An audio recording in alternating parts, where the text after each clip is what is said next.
Assalamualaikum warahmatullahi wabarakatuh.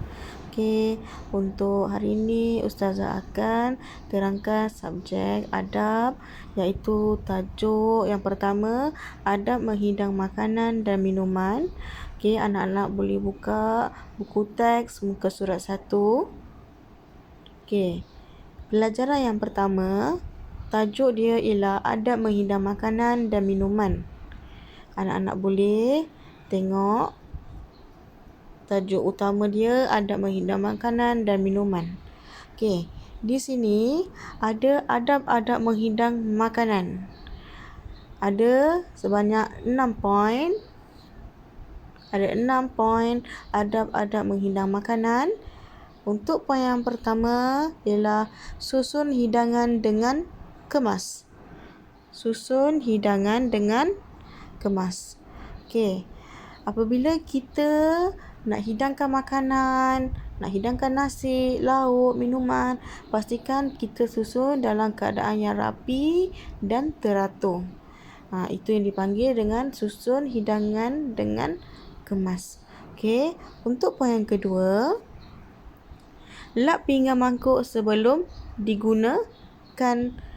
Kenapa kita perlu lap pinggan mangkuk sebelum kita gunakan? Supaya apabila kita letak makanan dalam pinggan ataupun mangkuk, lauk tu dia tahan, ataupun kita letak nasi tu dia tidak berair. Apabila pinggan ataupun mangkuk terdapat air, tak dilap dengan kering, sama ada lauk tu akan basi ataupun kita punya nasi tu jadi macam berair, tak sedap untuk kita nak makan.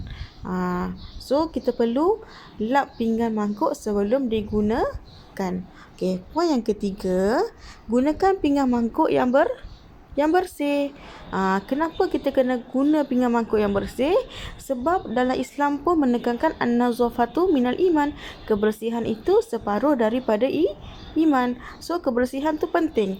Bukan setakat kita bersih dari segi pakaian, tapi kita pun kena bersih juga dari segi makanan, minuman dan sebagainya. Okey, poin seterusnya ialah tidak menggunakan pinggan mangkuk yang retak.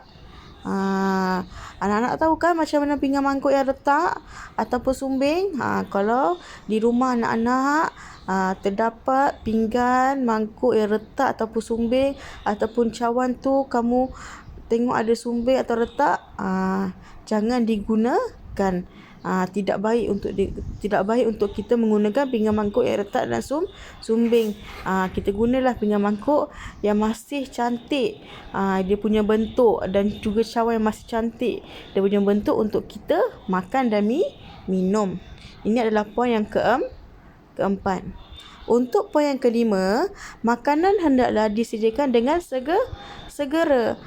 Bila kita tahu kita nak makan ataupun keluarga kita nak makan, kita cepat-cepat siapkan makanan ataupun minuman dengan segera. Untuk poin yang terakhir ialah sediakan peralatan yang mencukupi seperti sudu, air basuh tangan, tisu dan tuala tangan. Peralatan ni penting. Kenapa penting? Bila kita nak hidangkan makanan dan minuman, kita mestilah ada sudu. Kalau kita dah sediakan pinggan, kita nak makan mesti ada sudu, ataupun kita sediakan lauk mesti ada sudu. Kemudian air basuh tangan. Apa kegunaan air basuh tangan? Sebelum kita makan, kita kena basuh tangan. Kemudian tisu dan tuala tangan. Tujuan tisu dan tuala tangan supaya sisa-sisa kotoran yang terdapat dekat kita boleh lap. Contoh ada comot dekat mulut, kita boleh lap dengan tisu ataupun tuala tangan. Okey, ini adalah kena 6 poin bagi adab-adab menghidang makanan. Okey, tugasan untuk hari ini Ustazah nak anak-anak tulis dalam buku nota adab. Awak boleh tulis dalam buku nota adab.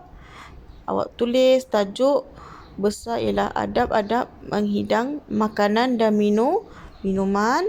Kemudian anak-anak tulis adak-adak mengidap makanan. Anak-anak tulis keenam-enam poin yang terdapat dalam buku teks. Okey. Ni keenam-enam poin ni.